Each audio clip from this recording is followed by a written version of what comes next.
The evening sun sagged low across the western horizon, spilling gold and rose into the wide prairie sky, when a knock, soft as a sparrow's wing, sounded at the door of a lonely cabin. On that threshold stood Clara May, a 5-year-old girl with a tangled braid and a rag doll pressed to her chest, her eyes wide with the kind of earnest hunger that does not belong to a child but sometimes finds its way into one anyway. She lifted her face to the woman who answered, her voice carrying a tremor both fragile and insistent. "I need a mommy. Can you be my mama?" Beside her stood her father, Eli Rollins, a 30-year-old cowboy weathered by sun and silence, his shoulders carrying both the grit of labor and the hollow ache of loss. He cleared his throat, wishing he could swallow back the child's words, yet unable to meet the woman's eyes. The woman at the door was Ayanna, 20 years old, slender and strong, with hair like raven's wings and a stillness that seemed older than the hills. The question froze between them all, fragile as glass, daring someone to claim it before it shattered. Ayanna's fingers tightened on the wood of the doorframe. In town, she had learned to speak less, to make herself smaller. Eyes followed her there, some with pity, more with suspicion, because she was not one of them. Yet here was a child, her face tilted upward without fear or prejudice, asking for a place in her heart. Ayanna's lips parted, but no sound came. Eli shifted his boots in the dirt, muttering that Clara didn't understand, that she was only lonely, but his voice faltered as he said it. The little girl clung harder to her rag doll, refusing to retract the question. Her innocence carried more weight than any man's explanation, and it pierced through the silence like a hymn half forgotten.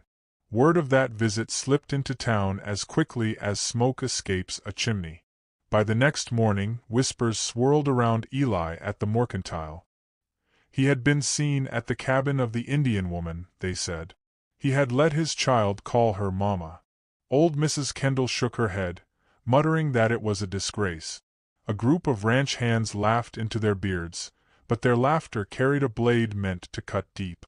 Eli bore it without reply, though inside, shame and pride wrestled until his chest ached. Still, when Clara's small hand tugged his, begging to see Ayanna again, he could not tell her no. Ayanna felt the sting of those whispers even at a distance. She knew the rhythm of ridicule, averted eyes, muttered curses, doors shut too quickly. Yet when Eli returned, this time leaving a bundle of firewood by her door without a word, her breath caught. It was not a declaration, not even a request, it was a gesture. Ayanna found herself standing by the window that night, staring at the stacked wood, feeling warmth creep into her chest despite the chill outside. The next visits unfolded like petals, quiet and unhurried. Clara May would dash ahead, her laughter carrying across the clearing, and Ayanna would braid her hair by the fire, weaving strands with a gentleness that Eli watched with wordless longing. He had not seen his daughter laugh so freely in months. He had not felt his own heart stir in longer still. Ayanna taught Clara how to twist grasses into little dolls, their tiny arms bound by twine.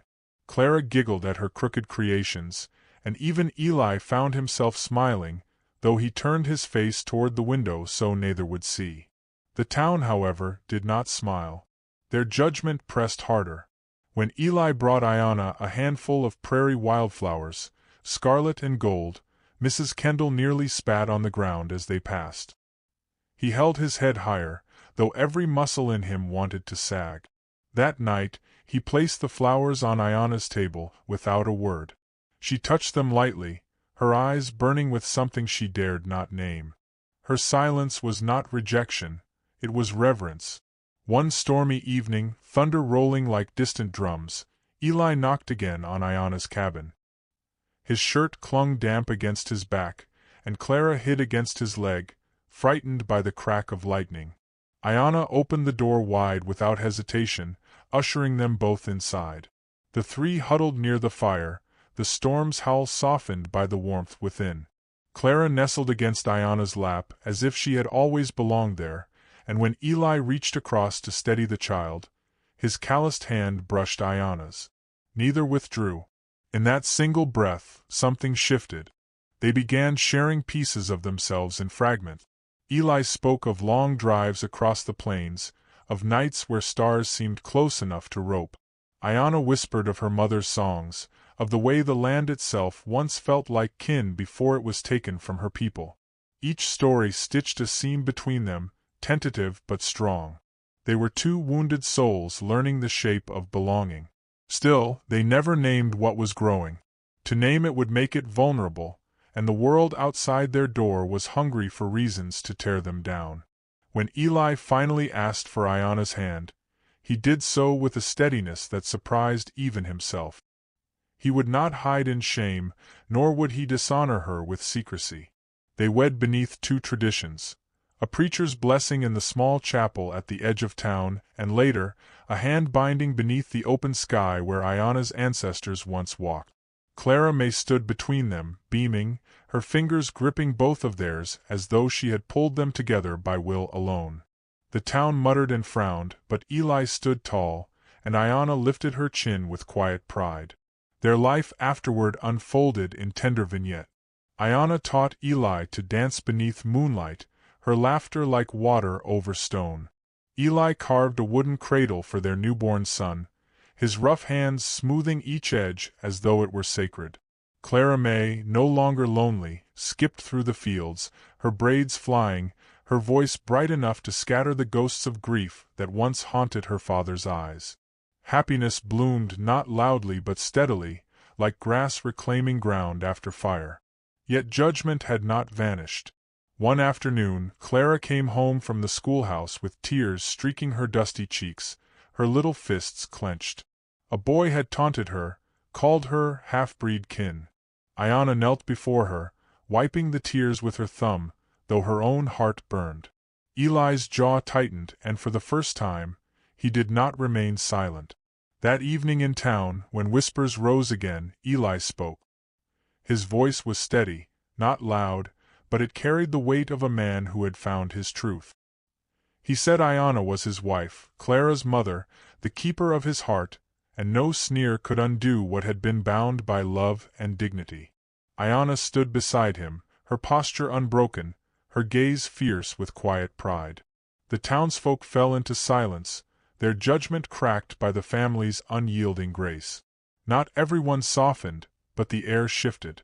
A line had been drawn, not of division, but of dignity, and it could not be erased. Their love did not conquer the world in a blaze. It endured, steady and unshaken, like a candle refusing to be snuffed by the wind. Years later, the story lived on, told not in newspapers or sermons but in the quiet retellings of those who had seen it.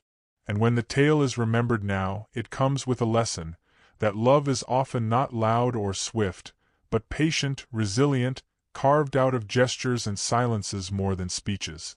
We are all wanderers, each of us, standing at some threshold with our hearts in our hands, hoping for a voice to answer. And should you ever hear the tremor of a child whisper, "Can you be my mama?" may you be brave enough to step across that threshold and say yes.